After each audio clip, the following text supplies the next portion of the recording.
O professor César Cisneros Puebla é doutor em Ciências Políticas pela Universidade Nacional Autônoma do México.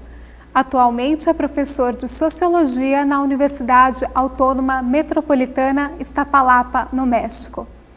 Professor, bem-vindo a Brasil, bem-vindo a nuestra universidad. Usted enfatiza mucho el valor de la entrevista en la investigación cualitativa. Sin embargo, es bastante crítico sobre la forma correcta de hacer una entrevista cualitativa. Entonces, me gustaría preguntarle cómo desarrollar una entrevista cualitativa de forma productiva, de una forma correcta. ¿Usted puede hablar sobre eso, por favor? Creo que sí, igual muy brevemente, mira. Creo que es importante para los practicantes de las ciencias sociales y humanas diferenciar la práctica de la entrevista en la investigación cualitativa, diferenciarla, por ejemplo, de la entrevista periodística, diferenciarla también de la entrevista clínica o de la entrevista médica en particular. Yo creo que algo que es muy importante para insuflar nueva vida a la práctica de la entrevista, como la denominamos hoy día, es distinguirla de la práctica de esta situación de interacción como si se tratase de un espectáculo. Es decir, de alguna forma podríamos visualizar que la entrevista es el espectáculo público de la vida privada, y creo que en algún momento es importante también visualizar que el diálogo que se genera entre dos personas, en este caso el entrevistador y el entrevistado, o incluso si se trata de entrevista grupal, el entrevistador y los entrevistados, es una práctica dialógica que constructivamente genera una realidad que es importante construir a partir de que el diálogo establece la colaboración de lenguajes que posibilitan el descubrimiento de nuevas realidades. Es decir, la entrevista tiene que ser vista como una nueva posibilidad de generar constructivamente entre los participantes del diálogo colaborativo una realidad que es sensible al tema que se esté tratando.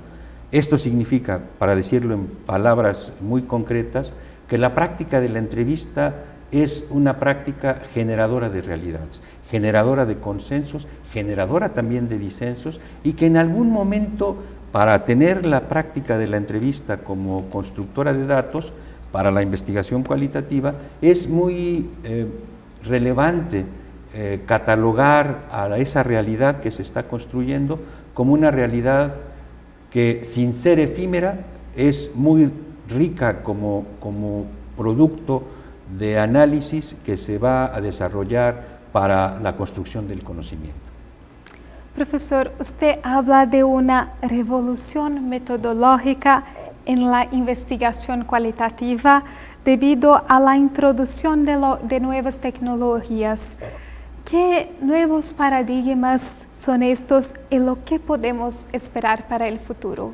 Si pensamos en la entrevista, por ejemplo, creo que es muy importante visualizar que hoy podemos tener prácticas novedosas a partir de la emergencia de la Internet. Quizás en los albores de las entrevistas, cuando no existía ni siquiera grabadora digital, sino analógica, la práctica de la entrevista era de cierta forma. Hoy día podemos tener datos en la Internet, por ejemplo, como datos masivos producidos en Twitter, en Facebook o en otras redes sociales, que es muy importante visualizar que no están surgiendo de un diálogo cara a cara entre dos personas en la forma habitual que vemos la entrevista. La llamada revolución tecnológica que se vive en la investigación cualitativa está asociada a la avalancha digital en esta forma muy específica de construcción de conocimiento al que denominamos computación cualitativa, es decir, la aplicación de las tecnologías en el análisis de las tecnologías digitales en el análisis de los datos cualitativos. Y aquí esta revolución está asociada, por ejemplo, a la producción de datos masivos, es decir, lo que llamamos Big Data, y que está formulando una nueva construcción de realidades subjetivas en la interacción humana, pero también está asociada a la emergencia de nuevas formas de visualizar datos, sea en la forma de videos, sea en la forma de audios o incluso, como lo sabemos hoy día, el tipo de trabajo que podemos hacer con las llamadas etnografías sensoriales que nos llevan también a estar analizando, por ejemplo, los aromas y las sensibilidades olfativas con las cuales distinguimos ciertas realidades.